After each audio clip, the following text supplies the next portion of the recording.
नमस्कार दोस्तों, आज हम लोग देखेंगे लुसेंट के शुरुआत से कैसे पढ़ें और कैसे याद किया जाता है।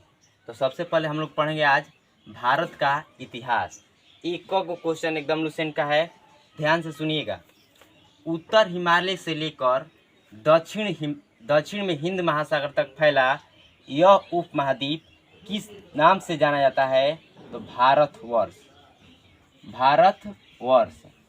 उत्तर हिमालय से लेकर दक्षिण में हिंद महासागर तक फैला यह उपमहाद्वीप किस नाम से जाना जाता है? भारतवर्ष।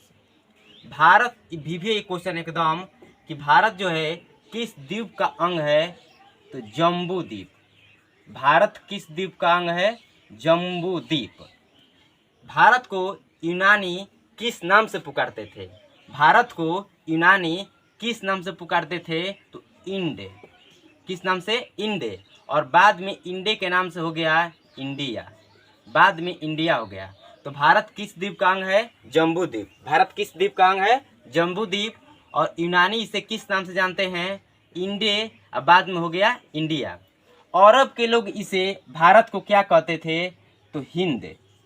भारत अरब के लोग इसे क्या कहते थे? हिंद। और बाद में भारत हो गया हिंदुस्तान। तो भारत किस द्वीप का अंग है? जम्बू द्वीप। यूनानी किस नाम से पुकारते थे? इंडिया। यूनानी किस नाम से? इंडिया। और अरब के लोग हिंदू। अरब का लोग हिंदू। भारत को कौन सा पर्वत दो भागों में बांटता है? तो विंध्य पर्वत। बहुत क्वेश्चन है, वीवीआई है। विंध्य पर्वत। आज में दो वीवीआई है कि भारत किस द्वीप का अंग है? तो जम्बू द्वीप।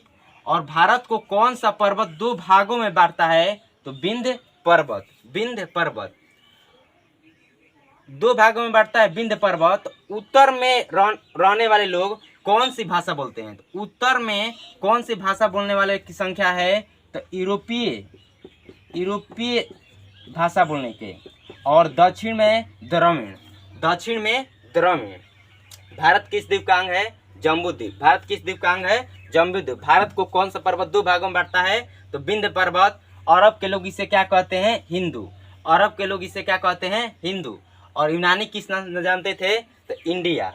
आगे है कि भारत में जनसंख्या का निर्माण किन किन नस्लों से हुआ है? भारत में जनसंख्या का निर्माण किन नस्लों से हुआ है? तो प्रोटो ऑस्ट्रेलायड, मंगोलायड, निग्रायड, काकोसायड। आगे है इतिहास को तीन, बहुत भी क्वेश्चन है, इतिहास को तीन भागों में बांटने का श्रेय किसे जाता है? तो क्रिस्टोफ सेलियरस। क्रिस्टोफ सेलियरस। इतिहास को तीन भागों में बांटने का श्रेय क्रिस्टोफ सेलियरस। बोलिएगा, भारत किस द्वीप का अंग है? जम्बू द्वीप। उत्तर में किस भाषा? यूरोपीय भाषा। और दक्षिण में द्रविड़ भाषा। कौन सा पर्वत दो भाग में बांटता है? तो विंध्य पर्वत। यहाँ पर कौन कौन सी प्रजाति पाई जाती है? तो प्रोटो ऑस्ट्रेलायड, निग्रायड, काकोसायड, मंगोलायड। उसके बाद है कि इतिहास हम लोग पढ़ते हैं प्राचीन भारत, मध्यकालीन भारत और आधुनिक भारत। तो तीन भागों में बांटने का श्रेय किसे जाता है? तो क्रिस्टोफ सेलियरस को। क्रिस्टोफ सेलियरस। आगे है, आज से पढ़ेंगे प्राचीन भारत। भारतीय इतिहास के विषय में जानकारी कितने स्रोत से? जो हम भारतीय इतिहास पढ़ रहे हैं, तो भारतीय इतिहास के विषय में जानकारी कितने स्रोतों से मिलती है? 4 स्रोतों से। भारतीय इतिहास के विषय में जानकारी कितने स्रोतों से मिलती है? 4 स्रोतों से। एगो है धर्म ग्रंथ। पहला है धर्म ग्रंथ, दूसरा है ऐतिहासिक ग्रंथ। पहला धर्म ग्रंथ, ऐतिहासिक ग्रंथ, विदेशियों का विवरण और पुरातत्व संबंधी साक्ष्य। धर्म ग्रंथ, ऐतिहासिक ग्रंथ, विदेशियों का विवरण और पुरातत्व संबंधी साक्ष्य। आगे है कि भारत का सर्वप्राचीन धर्म ग्रंथ कौन सा है? भारत का सर्वप्राचीन धर्म ग्रंथ कौन सा है? तो वेद। भारत का सर्वप्राचीन धर्म ग्रंथ कौन सा है? वेद। वेद को किसने लिखा है? तो वेद को किसने लिखा है? तो वेद व्यास। वेद को किसने लिखा है? वेद व्यास। आगे है, वेद किसका उपदेश देता है? वेद जो है किसका उपदेश देता है? तो वासुदेव कुटुंबकम। वासुदेव कुटुंबकम। एक बार रिवीजन की ओर चलते हैं। तो भारत किस द्वीप का अंग है? जम्बू द्वीप। भारत किस द्वीप का अंग है? जम्बू द्वीप। उत्तर में इसे कौन सी भाषा बोली जाती है? तो यूरोपीय। और दक्षिण में द्रविड़। यूनानी किस नाम से जानते थे? इंडिया या इंडे। और अरब के लोग हिंदू।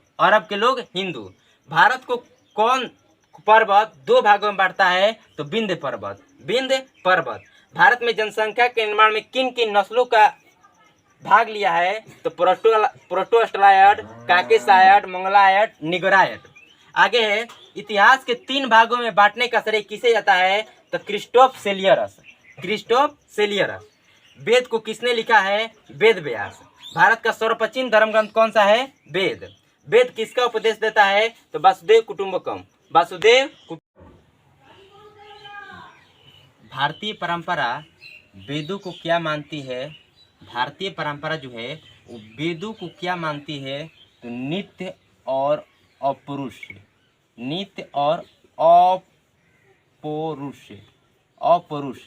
नित्य मतलब होता है अनंत, यानी भारतीय परंपरा में जो वेद है वो अनंत है। और अपौरुषेय मतलब वेदों को किसने लिखा है? तो वेदों को अपौरुषेय मतलब वेदों को पुरुष ने नहीं लिखा है, मानव ने नहीं लिखा है, वेदों को देवताओं ने लिखा है। तो पूछता है क्वेश्चन कि वेद को अपौरुषेय क्यों मानते हैं? तो वेदों की रचना किसने किया है? देवताओं ने किया है। तो भारतीय परंपरा वेदों को क्या मानती है? तो नित्य और अपौरुषेय। वेद कितने हैं? तो 4। वेद कितने हैं? 4। ऋग्वेद, यजुर्वेद, सामवेद, अथर्ववेद। आगे है, चारों वेदों को क्या कहते हैं? तो संहिता। चारों वेदों को क्या कहते हैं? संहिता। एगो जय संहिता होता है। तो जय संहिता महाभारत का दूसरा नाम है जय संहिता। ये चारों वेदों को क्या कहते हैं? चारों वेदों को तो संहिता। भारतीय परंपरा वेदों को क्या मानती है? नित्य और अपौरुषेय।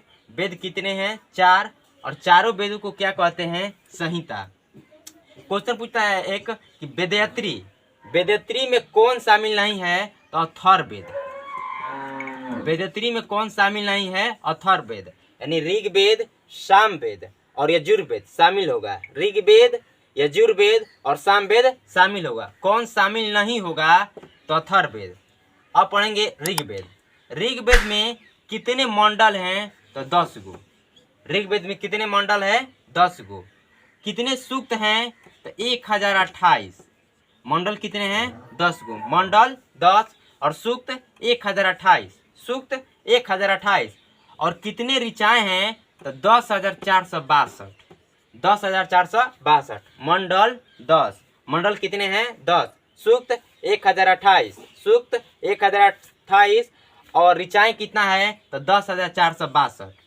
ऋग्वेद के पढ़ने वाले व्यक्ति को होत्री कहते हैं। ऋग्वेद के पढ़ने वाले व्यक्ति को क्या कहते हैं? होत्री। मंडल कितना है? 10। आगे है, किस मंडल में देवता सोम का उल्लेख है? किस मंडल में देवता सोम का उल्लेख है? तो 9वें मंडल में। बहुत भी क्वेश्चन है।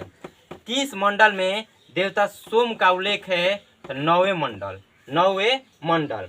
पूछता है कि आर्यों के बारे में जानकारी किस वेद से मिलता है? तो ऋग्वेद। आर्यों के बारे में जानकारी किस वेद से मिलता है? तो ऋग्वेद से।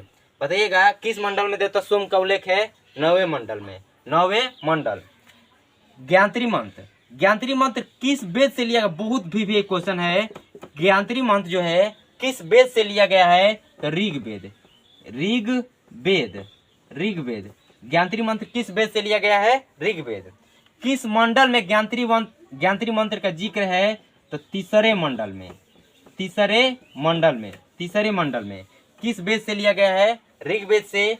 किस मंडल में चर्चा है? तो तीसरे मंडल में। और किस मंडल में आगे किस देवता को समर्पित है? ज्ञात्री मंत्र किस देवता को समर्पित है? तो सूर्य देवता सावित्री को समर्पित है। सूर्य देवता सावित्री को। ज्ञात्री मंत्र किस वेद से लिया गया है? ऋग्वेद से। ज्ञात्री मंत्र ऋग्वेद से। बताइएगा भारतीय परंपरा वेदों को क्या मानती है? नित्य और अपौरुषेय। वेद कितने हैं? 4। वेदत्री कितने हैं? 3। वेदत्री में कौन शामिल नहीं है? तो अथर्ववेद।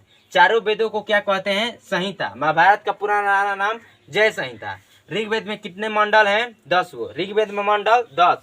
सूक्त कितने हैं? तो 1028। सूक्त कितने हैं? 1028। ऋचाएं कितने हैं? 10,462। 10,462। किस मंडल में देवता सोम का उल्लेख है? तो 9वें मंडल में। आर्यों के बारे में जानकारी कहाँ से मिलती है? किस वेद से? तो ऋग्वेद से। ज्ञात्री मंत्र किस वेद से लिया गया है? ऋग्वेद से। किस मंडल में है? तो तीसरा मंडल में। और किस देवता को समर्पित है? तो सावित्री को। पूछता आगे है कि 8वें मंडल में हस्तलिखित ऋचाओं को क्या कहते हैं? तो खील। 8वें मंडल में हस्तलिखित ऋचाओं को क्या कहते हैं? खील। चतुर्थ समाज की बारे में जानकारी ऋग्वेद के किस मंडल में है? तो 10वें मंडल में। चतुर्थ समाज यानी समाज जो है 4 भागों में बांटा गया है। ये ऋग्वेद के किस मंडल से मिलता है? तो 10वें मंडल में। एगो हो गया ब्राह्मण, पहला हो गया ब्राह्मण, दूसरा क्षत्रिय, उसके बाद है वैश्या और उसके बाद है शूद्र। ब्राह्मण, क्षत्रिय, वैश्या और शूद्र। जो ब्राह्मण है वो मुख से निकले हैं। ब्राह्मण किससे निकले हैं? मुख से। ब्राह्मण किससे निकले हैं? मुख से। क्षत्रिय भुजा से। क्षत्रिय भुजा से। वैश्या जांग से। वैश्या जांग से। वैश्या जांग से और शूद्र चरण से। शूद्र चरण से। ऋग्वेद में प्रयुक्त अधन्य शब्द का संबंध किससे है? ऋग्वेद में प्रयुक्त मतलब जो शब्द यूज हुआ है अधन्य, उसका संबंध किससे है? तो गाय से। उसका संबंध किससे है? गाय से। वनवतार। वनवतार के 3 पगों के आख्यान का स्रोत कौन सा वेद है? तो ऋग्वेद। ऋग्वेद। वनवतार के 3 पग, 3 पग में ही विष्णु भगवान ने, वामन देवता ने पूरे पृथ्वी को नाप दिया था। तो वही है वनवतार के 3 पगों के आख्यान की व्याख्या कौन सा वेद में है? तो ऋग्वेद में। अधन्य शब्द का संबंध किससे है? गाय से। ऋग्वेद में इंद्र के लिए कितने ऋचाएं हैं? तो 250। इंद्र के लिए कितने ऋचाएं हैं? 10,462 ऋचाएं हैं। उसमें से इंद्र के लिए कितने ऋचाएं हैं? तो 250, 250। और अग्नि के लिए 200। अग्नि के लिए 200। अधन्य शब्द का संबंध किससे है? गाय से। अधन्य शब्द का संबंध गाय से। और वनवतार के 3 पगों की व्याख्या कौन वेद में है? तो ऋग्वेद में। ऋग्वेद में इंद्र के लिए कितने ऋचाएं हैं? 250। अग्नि के लिए 200। अब अदर क्वेश्चन जो लुसेंट में नहीं दिया है वो सुनिएगा। ऋग्वेद की मूल लिपि कौन सी है? ऋग्वेद की मूल लिपि कौन सी है? तो ब्राह्मी। ब्राह्मी। ऋग्वेद की मूल लिपि कौन सी है? तो ब्राह्मी लिपि। ऋग्वेद की मूल लिपि ब्राह्मी लिपि। अस्तोमा सद्गमय किस वेद से लिया गया है? तो ऋग्वेद से। अस्तोमा सद्गमय। अस्तोमा सद्गमय किस वेद से लिया गया है? ऋग्वेद से। किन मंडलों को गोत्र मंडल कहते हैं? मंडल कितने हैं ऋग्वेद में? 10 गो। तो कहाँ से कहाँ तक के मंडलों को गोत्र मंडल कहते हैं? बहुत अच्छा क्वेश्चन है। तो दूसरा से लेकर 7वां तक के मंडल को क्या कहते हैं? गोत्र मंडल। गोत्र मंडल। अस्तोमा सद्गमय कहाँ से लिया गया है? ऋग्वेद से। अस्तोमा सद्गमय ऋग्वेद से। किन मंडलों को गोत्र मंडल कहते हैं? तो दूसरा से 7वां। ऋग्वेद में बहुत VVI क्वेश्चन है कि ऋग्वेद में अनस शब्द का प्रयोग किसके लिए किया गया है? अनस शब्द का प्रयोग किसके लिए किया गया है? तो बैलगाड़ी। बैलगाड़ी। ऋग्वेद में अनस शब्द का प्रयोग किसके लिए किया गया है? तो बैलगाड़ी। अनस शब्द बैलगाड़ी। अनस शब्द बैलगाड़ी। और पुरंदर शब्द का प्रयोग किसके लिए किया गया है? पुरंदर शब्द का प्रयोग तो इंद्र के लिए। पुरंदर शब्द का प्रयोग इंद्र के लिए। पुरंदर शब्द का प्रयोग इंद्र के लिए। और अनस शब्द का प्रयोग बैलगाड़ी के लिए। अनस शब्द का प्रयोग बैलगाड़ी।